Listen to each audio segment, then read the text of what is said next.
From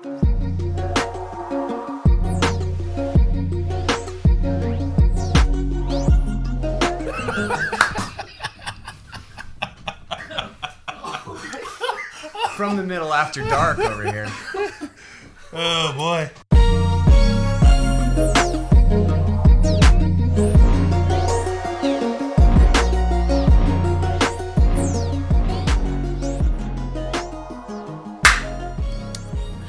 Hello and welcome.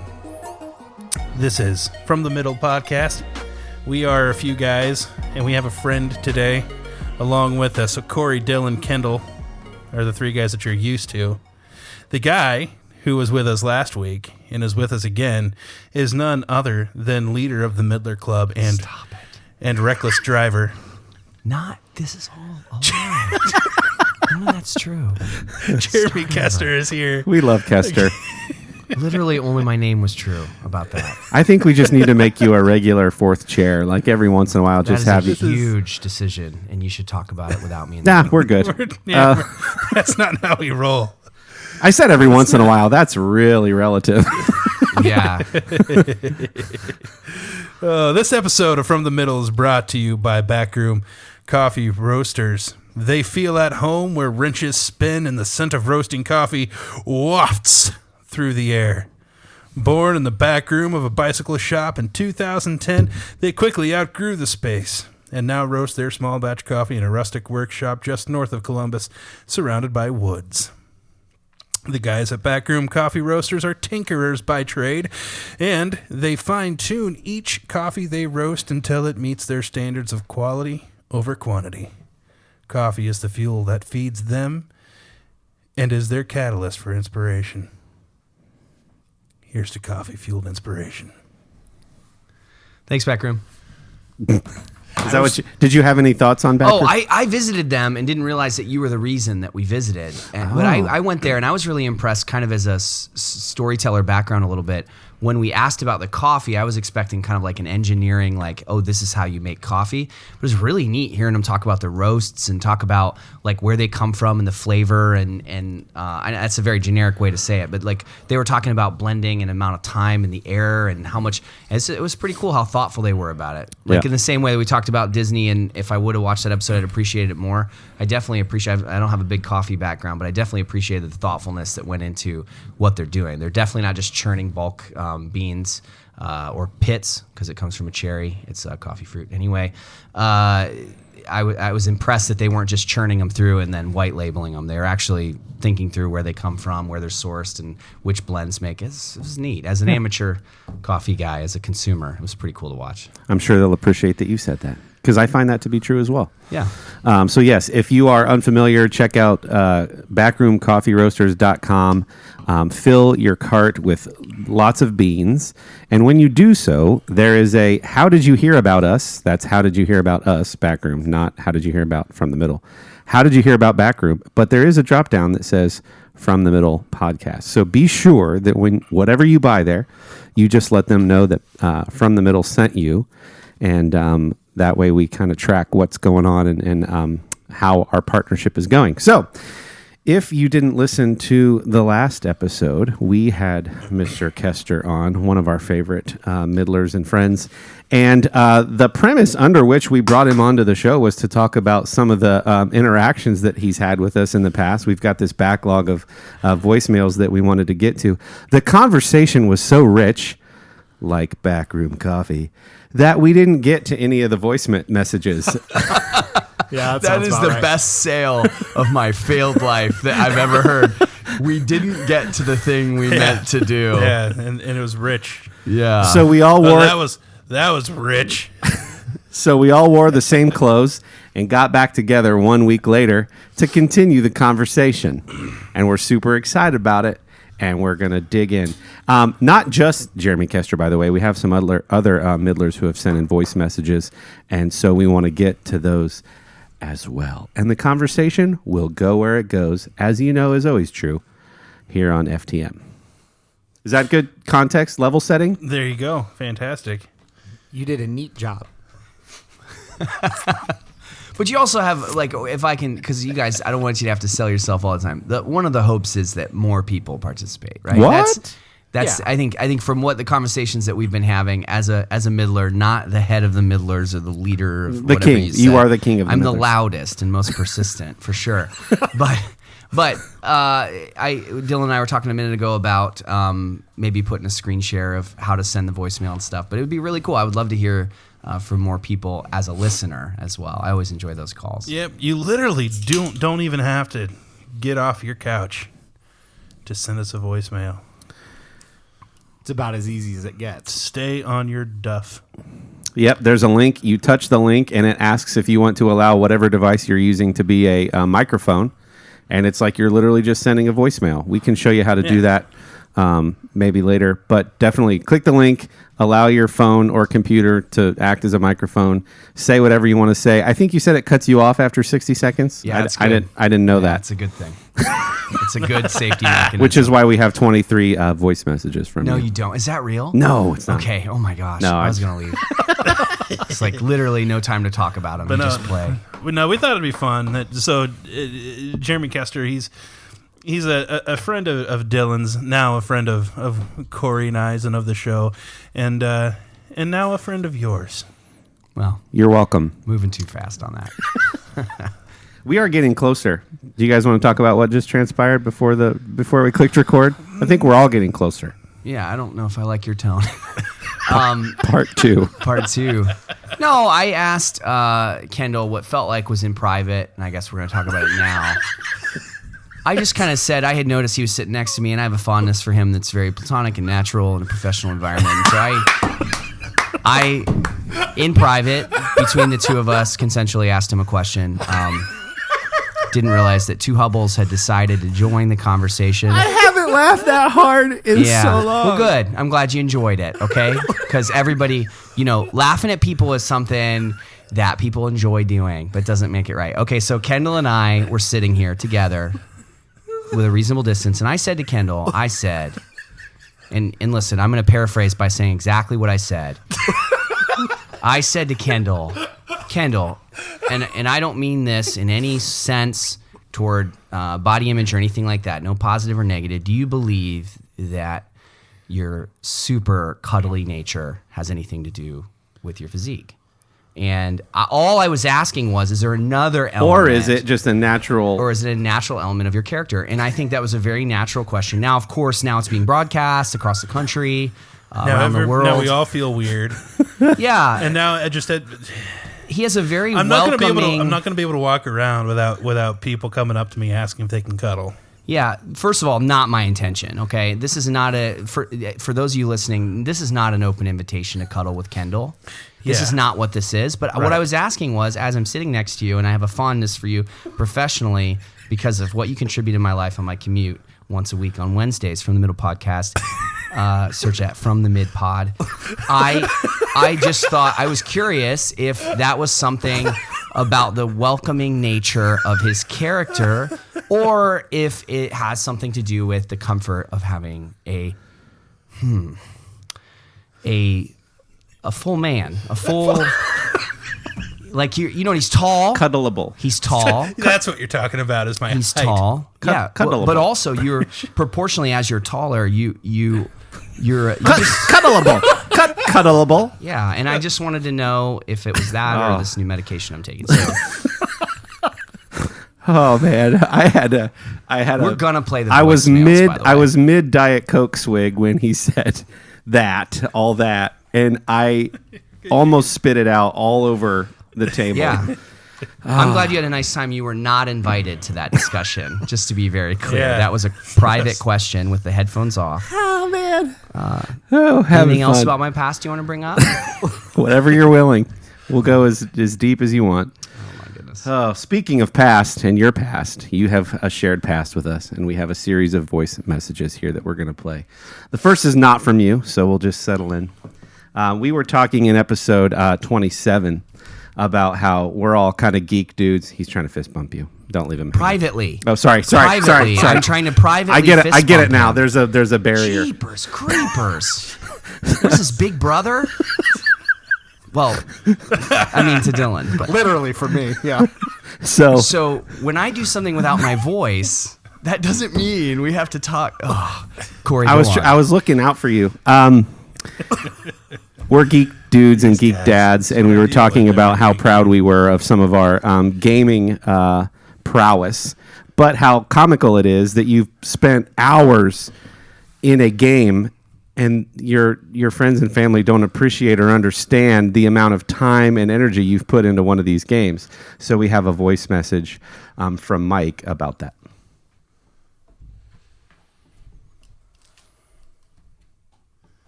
Do we now? Hey, gentlemen. I want to commend you on your last episode 27. I enjoyed the randomness of it. I especially enjoyed how you were talking about having certain achievements in your games and how proud of you were of them. At one point, I was actually in the top 10,000 in the world in World at Wars, the original World at War, Team Deathmatch. And I love going out and playing it every night. And then I go home, I go downstairs and tell my wife, and she wouldn't care a single bit about it. And at the same time, the joy all ended when they got a new Call of Duty game. And then no one played my game anymore. So I don't think I've really played much of a Call of Duty game since then. And I still think of it as my high point of my gaming career, that I was in the top 10,000. And although no one cares at this point, but it was still a good achievement, and I enjoyed doing it. I just don't have that type of game much anymore to brag about. So keep on keeping on, fellas. Sounded like he was tearing up there at the end. I felt like he was emotional. And if nothing else, we've now given him a platform from which to announce that achievement. So, dude, I empathize with that, though. That's awesome. When you put all that time in, like, well, I grew up playing Age of Empires and stuff, and like that's like a legit experience to get good at something like that against people who also want to be good at it and to win, and that's pretty cool, Mike. As a very frequent Call of Duty World at War player too, like that's impressive. A lot of people played that game. The maps were fantastic. The weapons were fantastic. Yeah. I love that game, and I can definitely relate when that game when something new came out. It's like by then, the only people left playing online were people who were just super devoted to that, and like people who had hacked the game and were floating around in the air and doing weird stuff. And it was frustrating for anybody who still wanted to play the game. So, Mike, it's probably better that you didn't keep playing because it didn't get much better online. But that's quite the achievement, and we all care. And applaud your efforts being in the top 10,000. That's impressive. Any gamer has kind of knows what he's talking about. As far as, I mean, I was big into Half-Life, and then Counter-Strike happened. Yeah. And that ruined my day. We had a team. We had a Capture the Flag Halo team that we had put together and practiced and whatnot and everything and blah, blah, blah. And then Halo 2 happens. My brother-in-law, my sister's brother's wife's brother. So my brother-in-law, it'd be my wife's brother. I just was trying to stick with it. Started like when he was young, like he was 16 or something, and he got a clan, the Pickle Clan, and he's now in his late 20s, early 30s, and every year goes to Colorado with them, and so it's been a relationship for like 15 years. Wow. Playing these games, these specific generations of games together, and they were strangers that met, and probably the lobby shrunk, and you get to know the people that stay in the lobby, and that was pretty cool. You brought up the community aspect. So like you go from it's different to play one game by yourself. There's no internet and you're destroying an Age of Empires. But then as the community aspect of these games increases and you're playing with other actual users from all over the world and there's this shared experience. I'm thinking of specifically Call of Duty where you can prestige. So you get as high as you can and then you basically cash everything in and start over. You can do that 10 times. So to prestige 10 times was a big deal back in the day. And I remember, I think it was Black Ops 2. I made it to Prestige 10. And I was like, ah! And then you look around and it's just nobody you. left. Yeah. But the Olympia was my first prestige weapon in that, by the way. Oh, I got the golden Olympia, and that was wild. That's good way to use your token. So we feel you, Mike. All right. Here's where the Kester messages start coming in. I forget which one this one is. Let's find out together. January 8th was a big day. Hey, what's up, guys? Jeremy here. Kendall asked to call in and give some insights on the architecture at the palace, so I thought I would do that. And so I just wanted to call to let you know I'm not actually familiar with the architecture at the palace, so I probably wouldn't be any help to you. So anyway, thought I'd let you know, and have an awesome time, guys. Great podcast. I love that you called in to say that. Here's a nod to you, Brad Burke. We joked when Brad was a guest of ours. I think it was the episode where we talked about the new Galaxy's Edge. And Brad and I had just gone and seen Burt Kreischer the night before in downtown Columbus, and he commented on the architecture of every single building that we walked by. So anyway, that's what that was about. So stupid. Okay, we got to talk about Five Iron Frenzy for a second. Incredible poet, wordsmith, amazing guy. Ska band. In a ska band. That would be like taking all of the most profound Star Wars quotes and giving them to Jar Jar. I don't understand it. This guy is just incredible. If I read them out loud at a spoken word conference, the songwriting for Five Iron Frenzy is incredible. And then you turn it on and it's like, oh, I can't wait to hear these guys, the great philosophers of our time. Beam, bom, beam, bom, bom, beam, beam, beam, bom, bom, bom. What on earth, man? Yeah. So that amazing. was episode 30 where we were talking about some of our favorite quotes and lyrics, and Right. Kendall brought up Five Iron. So I'll let you guys. I would say that Duke it out. That the first couple of Five Iron albums combined probably had about 6 or 7 actual ska songs. Yeah, you're right. After that, they're not a ska band. Like they're just not. I actually went they to have Live horns. 95 and I saw them. That's I'm older, but Oh yeah. So, but I'm I appreciate that. I'm actually there's this huge deprecation situation that goes along with being a Five Iron Frenzy fan. If you're a deep dive Five Iron Frenzy fan, and that is this whole like there's a Facebook group that's called I Hate Five Iron Frenzy. And you just dog on him and you trash on the band. And it's a whole bunch of people that love Five Iron Frenzy, but nobody will admit it. yeah, it's weird. It's hilarious. It's fun. It's fun for me. It was started by Reese Roper, the lead singer, who started this thing called I Hate Five Iron Frenzy, and everybody jumped on it. And so that's kind of the thing. I think that was my answer to ska in general, and then I immediately went back to it, and I remember the days like I was really young, and I remember how I felt when I listened to Five Iron, and it once I started getting back through the albums again, I went, this is really good. Like Yeah. I remembered like how thoughtful he was and all that stuff. It's good stuff. I just remember some of the supertones and some of the heavy Insiders? ska influenced insiders. Yeah, for sure. Yeah, no, I was at Alive 95, Alive 96, like where Stephen Kirsch Chapman and Michael W. Smith and DC Talk were still headlining, but then these other kind of styles of Christian music were starting to emerge a little bit, but they were all on side stages, Yeah. Reliant K, Yep.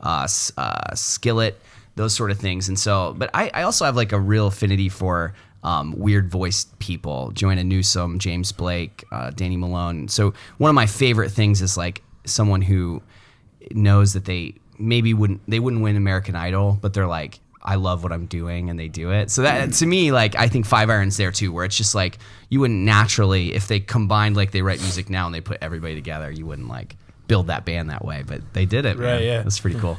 No, they are fun. And they are like their lyrics are just Unreal. yeah.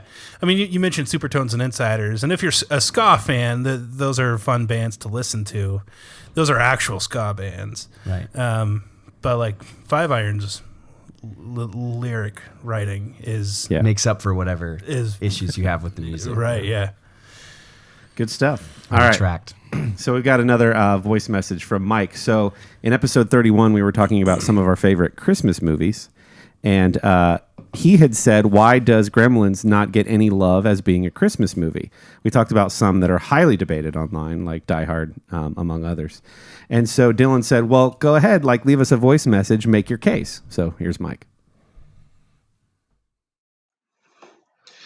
Greetings from the middle. This is Mike, a longtime listener and frequent caller, or whatever this is. But I want to message you today and let you know why I think Gremlins needs to be considered to be a Christmas movie. I've had this fight with my family this season about Gremlins, mostly because I guess perhaps it's a little bit violent or a little bit frightening as a Christmas movie. But the whole thing takes place during Christmas. It's got Christmas elements to it throughout the storyline. It's a story about redemption. And, there's a hero who saves the day and a cute little creature. And yeah, I don't understand why it's not considered to be a Christmas movie. I enjoy it. It gets me into Christmas spirit. It's a fun movie, and it's from my childhood. So I'm an advocate for Die Hard as a Christmas movie as well. And I like Krampus too. So, but I wouldn't consider that one so much of a holiday movie. But thanks again, fellas. I enjoy your podcast. Mike, I think that's great. So you made your case, and I think after listening to that, my biggest question now is, why are we debating whether they're Christmas movies more so than we just need a clear, these are family Christmas movies, and then a separate category that's like just more the adult Christmas movie, and that's okay. There is a category for adult Christmas movies. Well, And moving on. yeah. From what I hear. So for our show's rating, we're going to call that like Die Hard, maybe throw Gremlins in there. And then there's other movies that swirl around Christmas that aren't traditionally I like my kind of one of my guilty pleasures is the Walter Matthau, Jack Lemmon movies. And like the first whole thing. We'll talk later. Grumpy Old Men falls in that category. Takes place around like Christmas time, but it's not distinctly a Christmas movie. One of the Harry Potters, don't they go to that like Christmas village? In one of them, 12, you've so. seen it. Is Home Alone like a straight up family? That would be in your Christmas category movie. of Yeah, okay. that would be straight up family Christmas movie versus some of these others that like the kids go to bed Christmas and then adjacent. Yeah, and then like dad turns on Die Hard and watches that because Yeah. that and probably Christmas Vacation would fall. Gremlins, in there I think too. would be Gremlins wouldn't be the whole family. Gremlins, I feel like was made for like teenage boys. Mm-hmm. So it's not really adult, right? I wouldn't think. Yeah, It's but I teenage guess boys feeling like they're watching an adult it's not movie. the whole family Christmas movie though. So it's like you just need two categories. There's no doubt that it is you a let Christmas your movie. 4-year-old watch it; they're not going to sleep. In theory, your kids aren't watching Christmas Vacation, right? So like, True. There's a whole other category that's like teenagers That's a good and point. up, that Die Hard and some of those other movies that. Do you that need are- a different category then? So is Christmas Vacation a different category? I think that Die goes Hard. in there From with. I don't know, maybe. Is it like the Netflix kids account? Like what would make the kids account? Yeah, I think that's a great way to look at it. So if this is the Disney Plus or the Netflix Kids account, Home Alone is going in that category. Okay. That's going to show up on that account, and Frozen and stuff like that. That Frozen is also not Christmassy, but it's snow and a castle and Disney, so we accept it. And I think that's Santa Claus is in the kids category. Okay. So I think we just need some other categories, or it's just on the adult account, and that's where Die Hard and Gremlins Should we start and saying Christmas grown up? Vacation. I feel like we should start saying grown up. Yep. grown up account. Yep. I'm not here to change you. I just And for those of you thinking, it's late January, why are we talking about Christmas movies? Well, it's snowing outside again this week, so that's why. There we are. my feet are freezing. Merry Christmas, So, everybody. yeah, Mike, I think we're all sold here. Appreciate the voicemail. We have a grown-up Christmas kit, the kids account and the grown-up account, Yeah. and Die Hard and Gremlins and some I others. wouldn't watch Gremlins after midnight. I concur. Yeah. Boom. I'm with Mike. Yeah. All right. So the rest of these voice messages are about our 2019 recap episode that we did, which Dylan and I wrote over here together, and we were saying that's a great episode for somebody to sort of like, if they didn't listen at all in 2019, to get a really good flavor of the tone of the type of funny, like us weighing in on things that we sometimes know a lot about and sometimes know nothing about. That's a good one to start with. That's episode 32. So these are in reference to that. Corey, you joy-destroying fuddy-duddy. How dare you malign the name of Instapots? Oh, these pressure cookers have been around forever. What? There are 6 people in my family. My wife spent $50 and can now cook a Cornish hen for my entire family in 6 minutes. What are you missing here?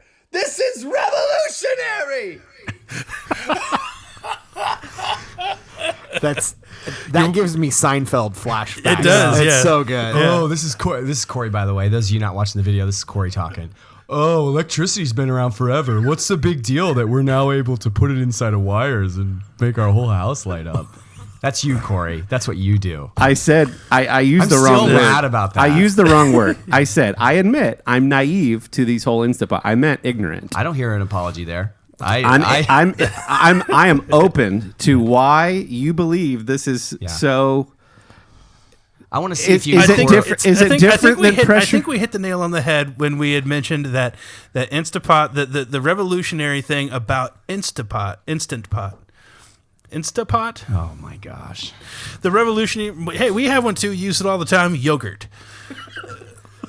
The revolution. I am gonna lose it. The revolutionary thing about them is that for the first time, a pressure cooker device appliance have been mass produced and then marketed and priced so that anybody can have one in their home. Next. I'm too upset right now. No, my wife loves to cook. She's feeding many of person, and that was not the joke. Okay, so she feeds lots of people, if that helps, and she doesn't have time though to do it, and we don't have a microwave, so that's a little side fact that doesn't have anything to do with this. But we don't have a microwave. Now you know. And it just makes a lot of meals available to us that she can actually make. She can do rice. Yeah. Rice, guys. I understand. She could have done that 10 years ago. I guess there's not a lot more meat on the bone to that. I think the fact that you don't really have a cool. microwave. She could have done that 10 years ago, but she would have had to spend $500 to do it. Yeah, and I would have done it 10 years ago, but she ain't getting it now. And you said the fact that you don't have a microwave doesn't have anything to do with your love of Instapots, and I would tell you it does. It does, yeah. It does, doesn't it? Now the only fast appliance we have. Yeah. So, just admit you're wrong, and we'll move on to the next voicemail. Kendall, you'd mentioned in Nashville how bands who would be like a huge deal in the city are just a band. And I was in Nashville for a photography conference at the time. I was younger. I didn't really know much about music culture and things like that. So I went out to a bar in the evening to kind of listen to music. I was just walking down and every single bar had music playing out of it. It was great. I stopped and heard this band that a week later I was still talking about how incredible they were. So finally I called the bar, gave them the night that I was there, asked them, I'm trying to find who this is so I can buy their CD or stream their music or whatever. And finally I figure out, they call me back. They're like, yeah, that was a bunch of randoms in town. Like somebody had canceled, a band had canceled. So a bunch of people who were just hanging out got together and played together for the first time. And that was one of the best live performances I'd ever seen. They'd never played together. It was insane. Yeah. You have this thing in Nashville too where So you see all these bands and you watch them play. Some of them, many of them, are actual sort of cohesive units of a band who play together all of the time. And but what's even more common is you have sort of a vocalist who's the catalyst of putting musicians around themselves. And so they recruit, and they might have a guitar player and a bass player and or a drummer or a keyboardist who they often play with, perform with, but it's not always the same person.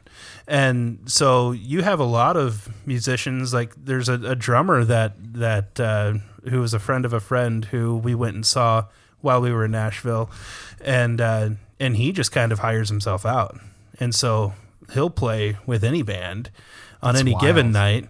And what's amazing to me is the ability for them to learn a song so quickly and how to pick up on cues so quickly.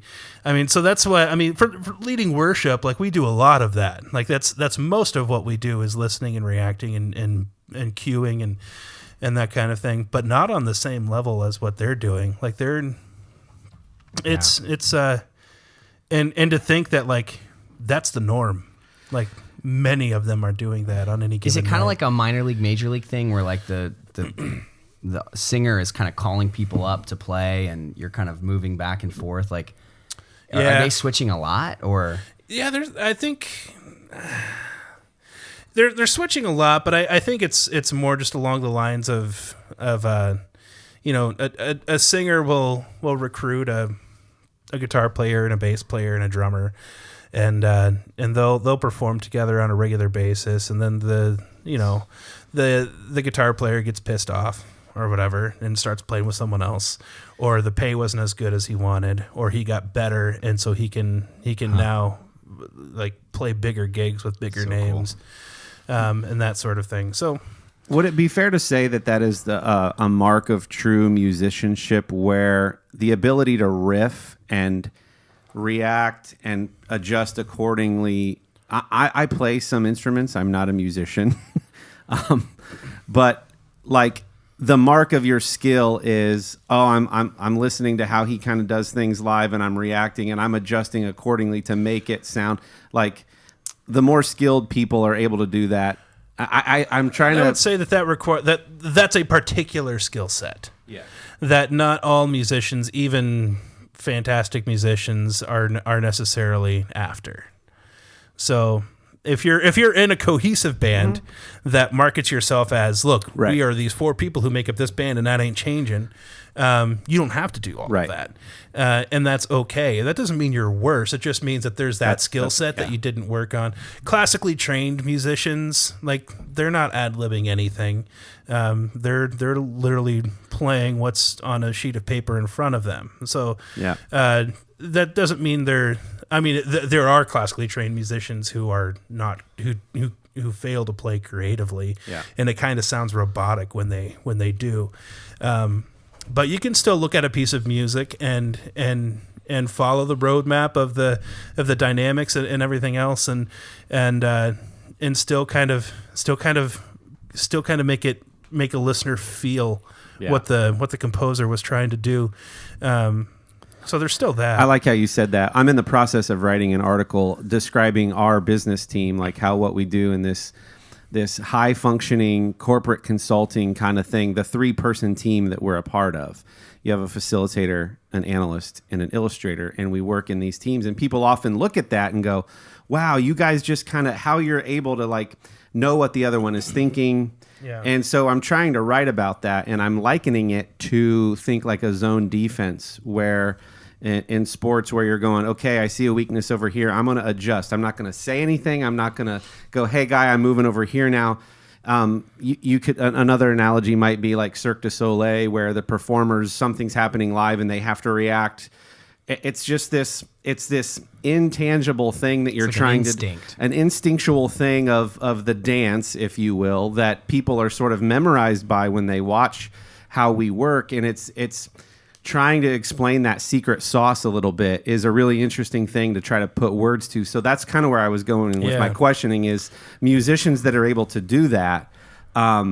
It is a skill set. You're not better or worse if you can't do it, but it is certainly a skill set that applies in a bunch of different fields. Yeah, it's kind of like, where do you take your next step? Like whether you're doing A or B, like, you absolutely have to be master of the fundamentals. Yeah, like you have to know your instrument. You have to know the principles, or whatever it is. And then it's like, is that next step then going to be kind of in a more formal atmosphere, or is that next step going to go into more of an off the cuff atmosphere? Either one of those things had the same requirement. You still have to know your instrument inside and out. It'd be kind of like looking at Tom Hanks in Castaway and saying that, and trying to decide whether or not he's any more or less creative than Ryan Stiles on Whose Line Is It Anyway? I've always wondered. It feels like a lot of what you're describing is why jazz and blues get so much extra love, because there's just some extra level of creativity and intuition built into that. Mm-hmm. When the guys just sit down together and just start going, right? And there's just this sense within the genre of knowing how to play off of one another. And I feel like over a lot of genres, those always get a lot of credit for having a lot of depth and history and heart and soul attached to them. Yeah. Probably for that reason. Yeah. A musical historian could come in and tell me I'm all wrong, but that feels like what's true. Yeah. So it's that. It's the city of Nashville has that specific type of musicianship in spades. And I think there are other hot spots of that. Like as you travel, like Austin is very much that way. New Orleans is very much that way. I had a similar experience where I was on Bourbon Street listening to this guitarist, and I'm like, he's one of the best I've ever heard. Yeah. And he's Just a guy. At this place a couple nights a week. Steve Mignano, look him up. I bought his CD. I brought the CD home. I have nothing I can play a CD Yeah. on, and then I just found out he's like on iTunes and Spotify now. So that was the same thing where you're like, I have to hear more of this guy, and he's just one of the masses of this hot spot of refined. Either way. Hot pocket. Refined Underestimated musicians. and then scalding hot. Right. You know what else it reminds me of is comedians. Like I think there may be another element of that, which is the feeling of like, I'm playing tonight. I don't care how it goes. I'm taking my guitar out and I'm performing tonight. And you could sense that these guys are out there, these guys and gals are out there playing every single night. And that's how you develop those instincts. It reminds me of these comedians talking about, and we've had discussions about this, you've explained to me, like these guys are like, I don't care if the content's good or not. I'm performing tonight. I'm going somewhere and I'm going to do this set and work it and work it and work it. And then all of a sudden they're on a Netflix special, which is a lower bar now that they've picked up everybody. But now they're, and they seem to have an instinct to the crowd, and you don't see the 150 bombs that they did right in a row. I just happened to probably catch somebody toward the tail end. The other thing is it was bluegrass, which I'm a big fan of in terms of like when I bump into it, but I don't have a lot of understanding of the genre. I don't know a lot of the songs. There's a chance they were covering well-known stuff, and that helped too. But yeah, you could kind of just get the sense that they were just like, yeah, I'm playing tonight. Like, and then I'm gonna play tomorrow night, and I'm gonna play the next night until somebody picks me up. You know? And there's something really fun about when you're a fan of either comedy or music to know that there are these hot spots. Brad and I, we were talking about stand-up, and a lot of the guys we follow are all performing out at the Comedy Store in LA.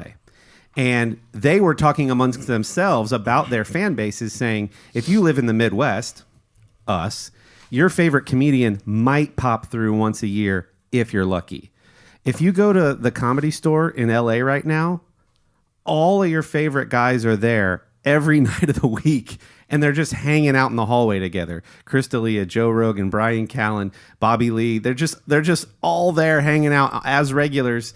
So they're like, if somebody from the Midwest who was a fan of comedy came out here, their minds would be blown. Yeah. Because the regular set list in a given night is all. So Brad and I are like, birthday trip to LA? Because seriously, like all of our favorite guys in this aspect of life, stand-up comedy that we really enjoy, they're all out there. I mean, there's East Coast too. Do you and Brad cuddle?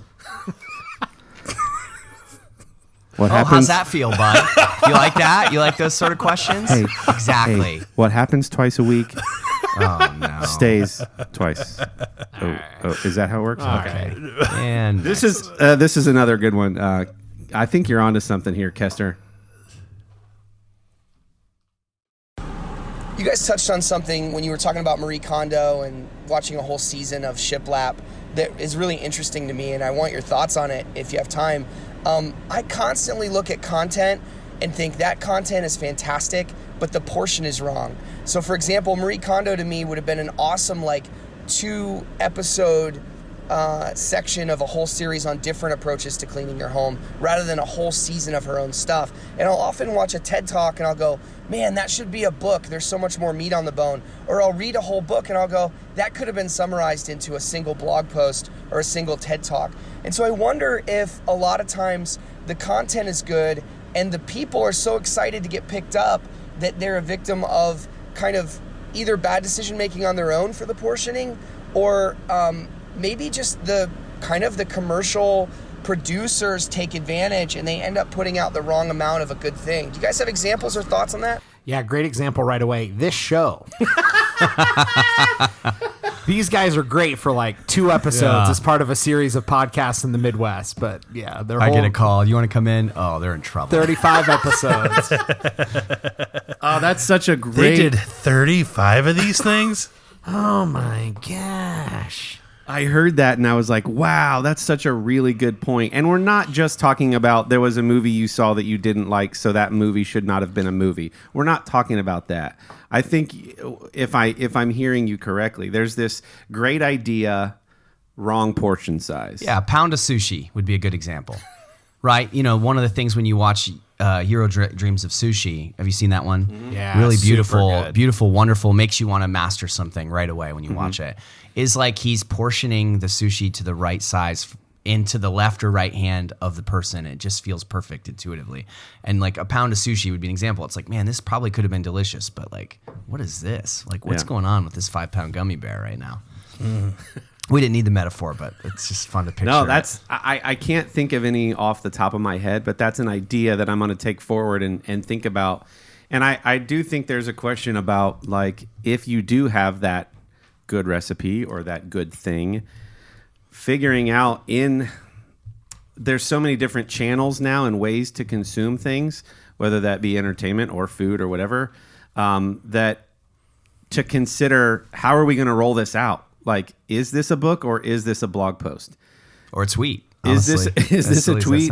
Like, and yeah, I just thought that was a really, really good question. I noticed in wedding photos a few years into that less is more was that phrase is always thrown around. So I limited the photos that I delivered like drastically, and it went really well and sales went up and stuff. But then it wasn't enough later when they went back to get their photos. And it's like, I kind of had to fight to find, like, when I would watch people look through them, what was the amount that at a certain point, no matter how much they love the photos, they would start like kind of looking around like, is this almost over? You think of slideshows would be a good example too, like of a trip.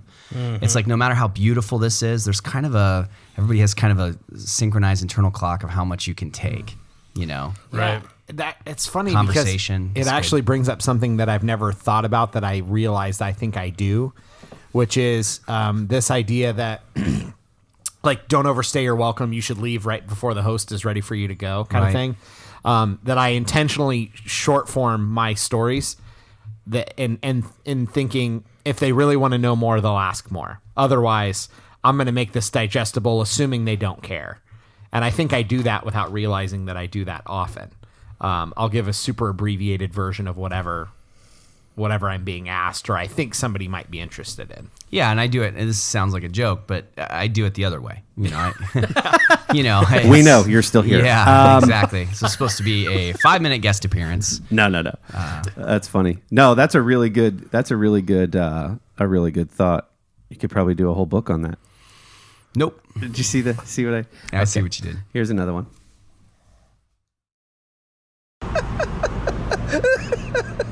Kendall, how did you know they carried around granola bars in their? When I was growing up, everybody wanted to be a rock climber. I've never met that person in my life, and I'm 35 years old. What kind of nonsense?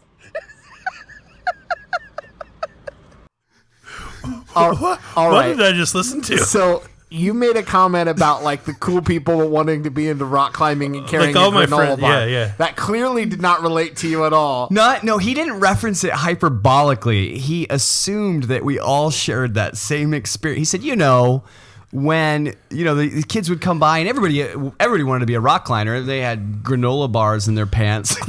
Yeah.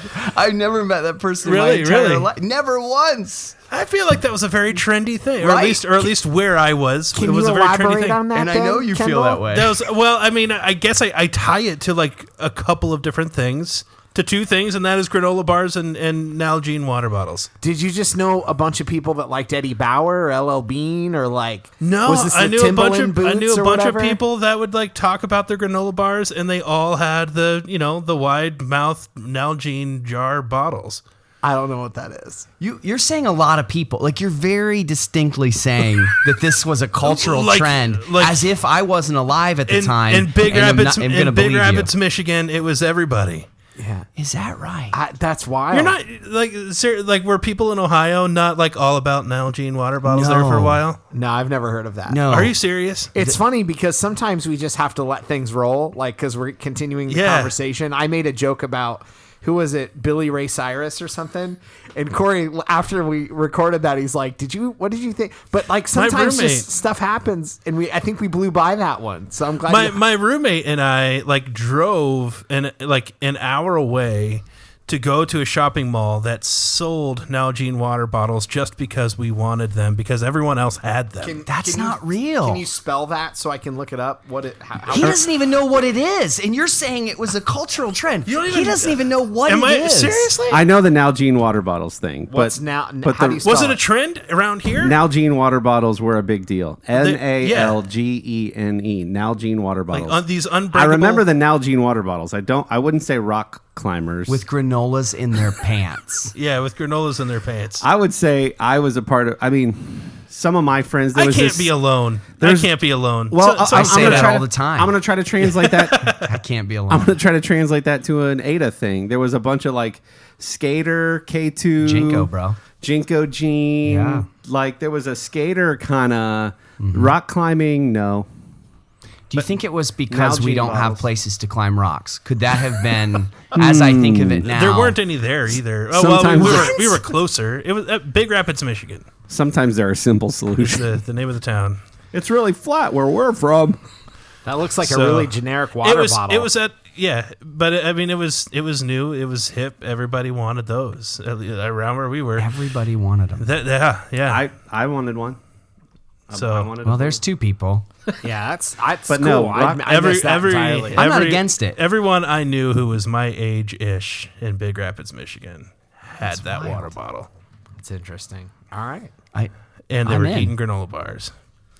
And some of them were also. It was around the same time. It was kind of on the maybe just after the peak of the power pop, the power punk pop punk music craze. Matchbox 20. No. sorry, Blink 182? Blink 182. That's what I meant to Good say. I knew it was a Charlotte. number. Good Charlotte. Sum 41. Weezer. All those bands were Kinda drove everybody to well rock climbing. established.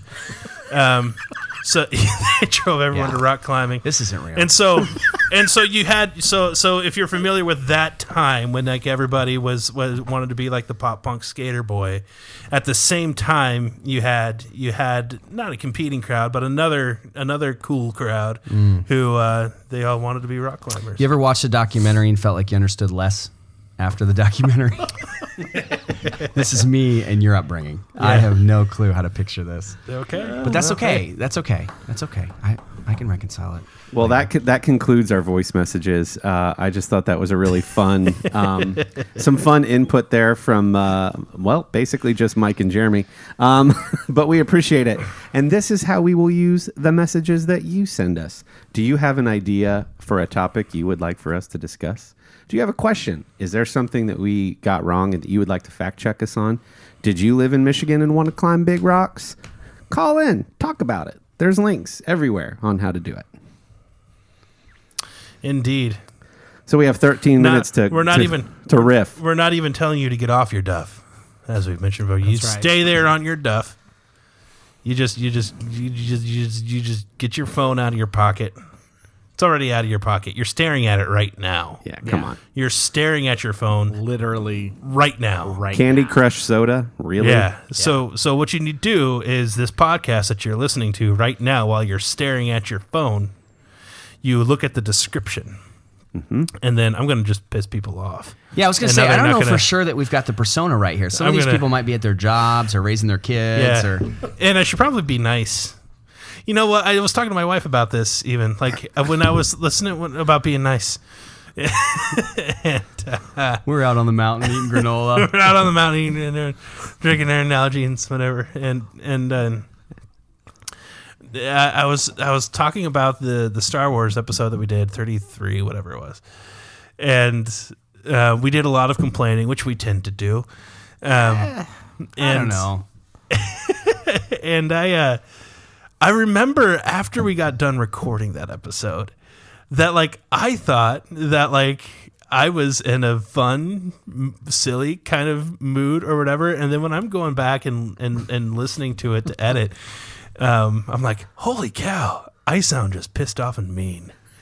and so I was on the wrong track there with telling people to stay off on their duffs. and to just go ahead and leave us voice messages. Yeah, because we appreciate this it. episode. So I'm going to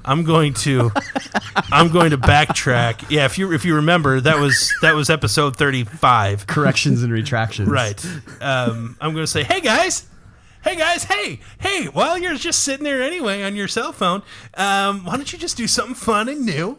And in the description of this podcast episode, you just read the description, and then like at the end of that description, you'll see a link. You click on that thing, and then you give Big Brother permission to use your phone's microphone, and then you go ahead and you just you record a thing, and then you send it to us, and then we put it on the thing, and then we talk about it, and it'll be fun.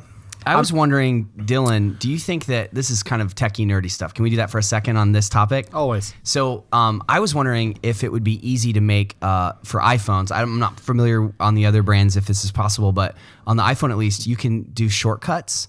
It would be really interesting if you guys had a shortcut that you could share where you click one button and it takes you to your Anchor voicemails. So I think what I really enjoy about the voicemails, I don't know if I've already mentioned this, but I enjoy about the voicemails is when they're right away, like when I wish you were there talking to me and I could say it right away. It's pretty rare that I'll take a note and then come back to it. So that might be a fun techie thing for some of the techie listeners. Maybe they're out grocery shopping or whatever and they're listening. They can hit the button real quick and do it. That would be kind of cool. I don't know if that's real. I think you just volunteered to research that for us. Yeah, I'll look into it for sure. Or I was watching my buddies, they started a podcast and they did a live episode so they could see the comments and input happening live on Facebook.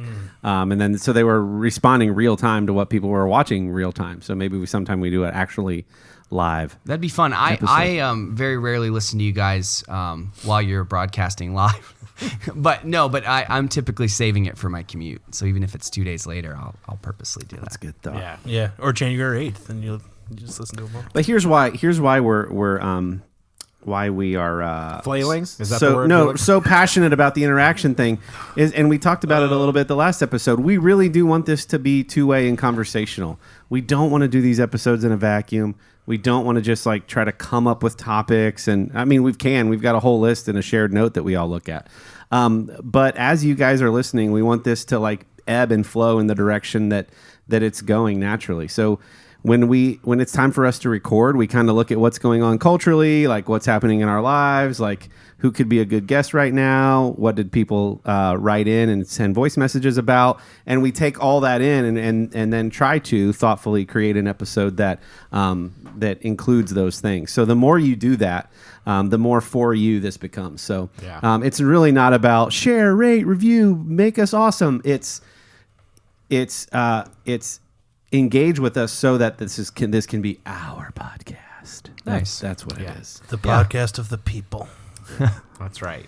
Also, because I think we all have kids, and probably a good portion of the listeners do as well.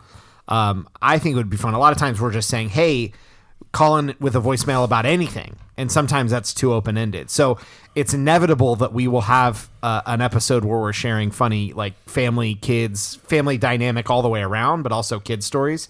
So to get out ahead of it, if we get enough interaction, I think we could include a lot of your own messages, emails, voicemails, things like that. So if you have really funny family dynamic stories, with the weird uncle, the quirky grandma, stuff your kids have done, call, email, message us with those, and that way we can get out ahead of it and not reflect back on it. Include it in once the we've episode. already had the topic. We can include it in the episode because we will inevitably have that discussion about funny, family, quirky, dynamic stories. So we'll get out way ahead of it. We'll give you guys plenty of time.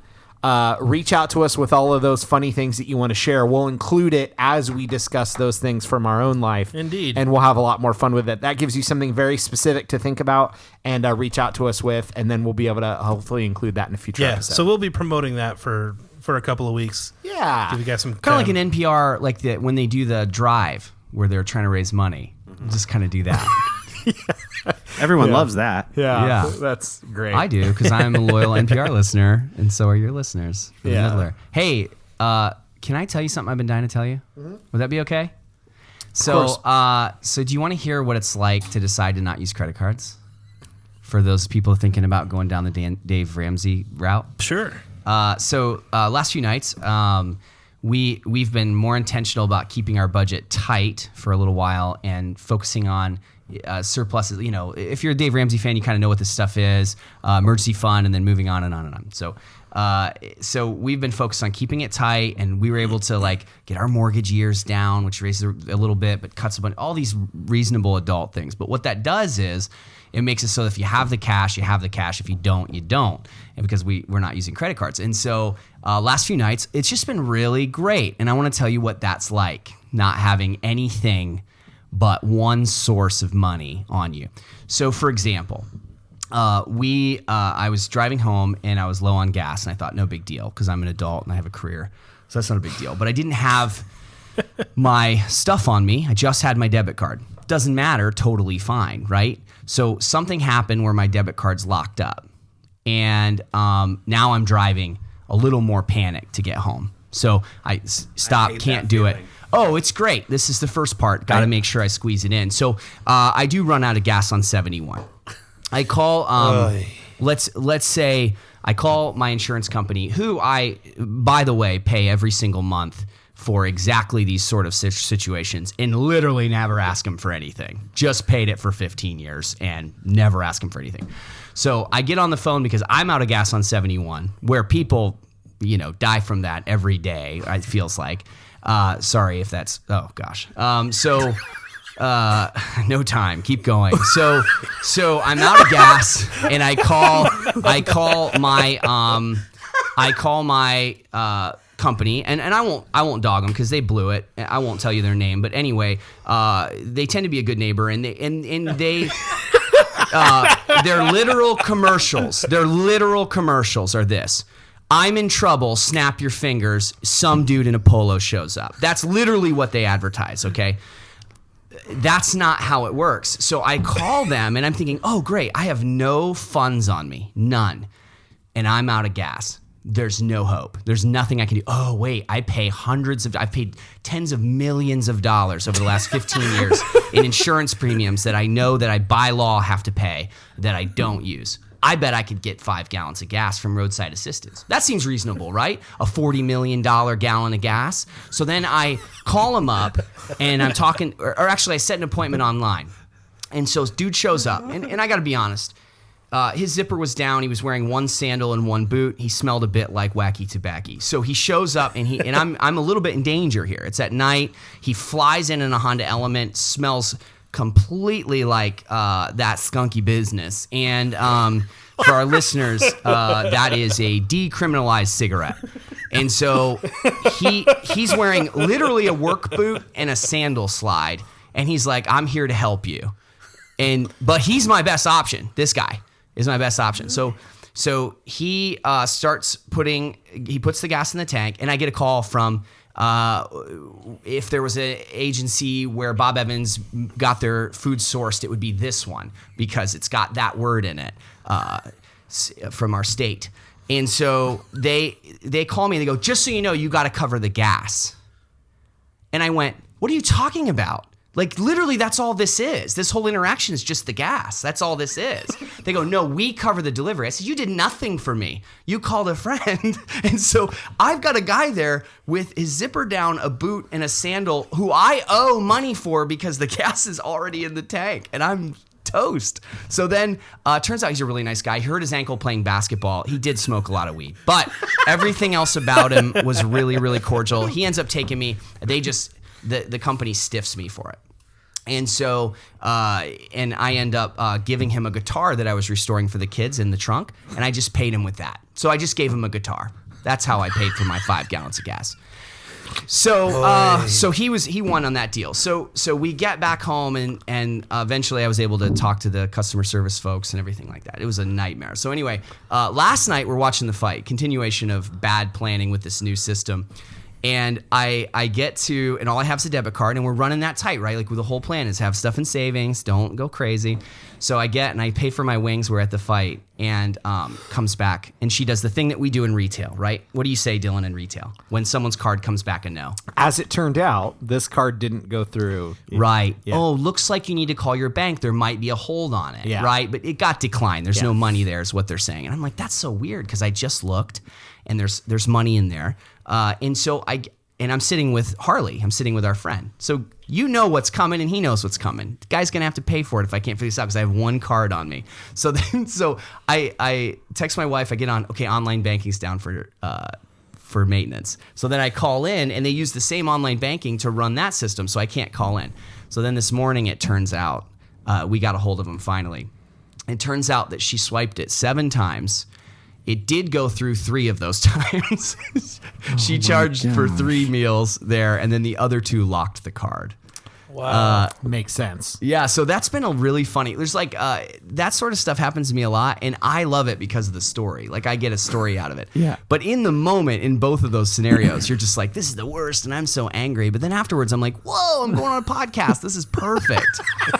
You know what I mean? Yeah. And it's like it's the absolute best. But Thanks, Dave Ramsey. yeah, no, and he always says that. He says, don't give me credit for your clunker. Give me credit for the nice car you buy from doing this. Right. But Ashley and I were talking, and this is just a very basic clerical change that we need to do where you just put cash in your wallet.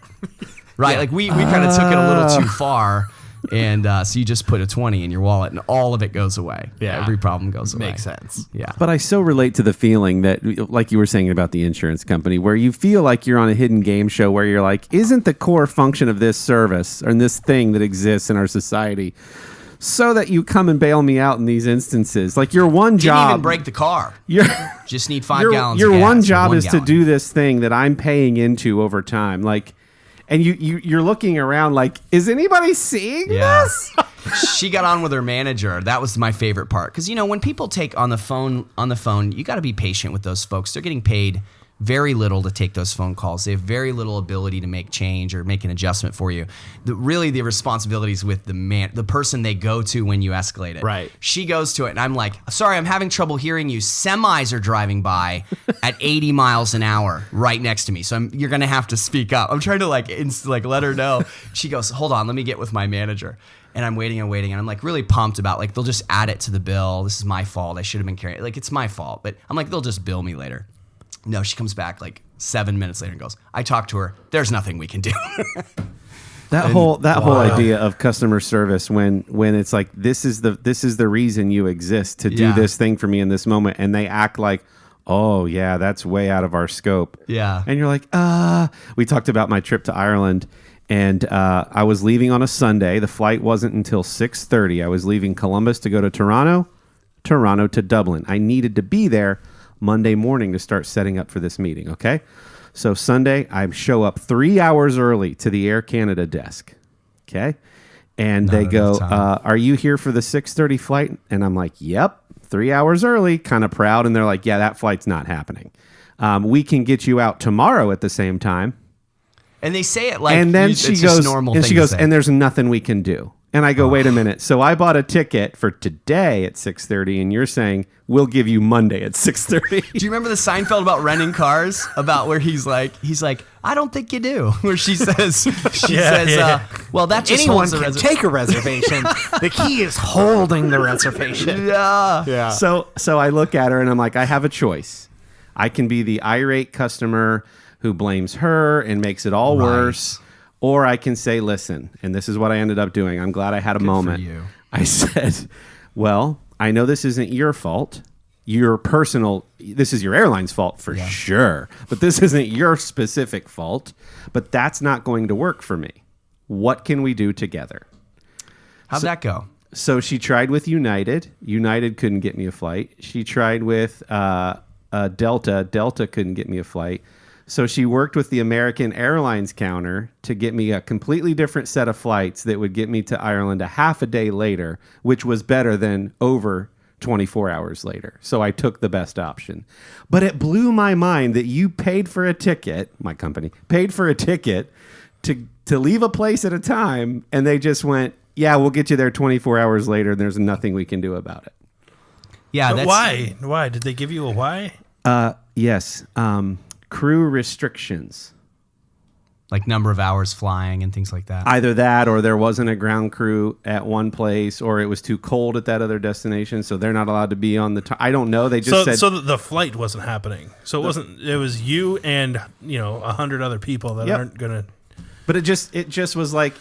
usually that's followed up with, and so here's what we're going to do for you to help you figure this out. Just pay your way out of it. Just go. I didn't want to play the I have a really important meeting card, but it was like, I have a really important meeting card. Well, and I think a lot of times they're probably instructed to just say, there is no solution, or it's the worst case, and see who reacts, and then just solve the problem for whoever reacts. Probably expensive to extend the offer to everybody. You can't do it for everybody. So you say, I'm so sorry.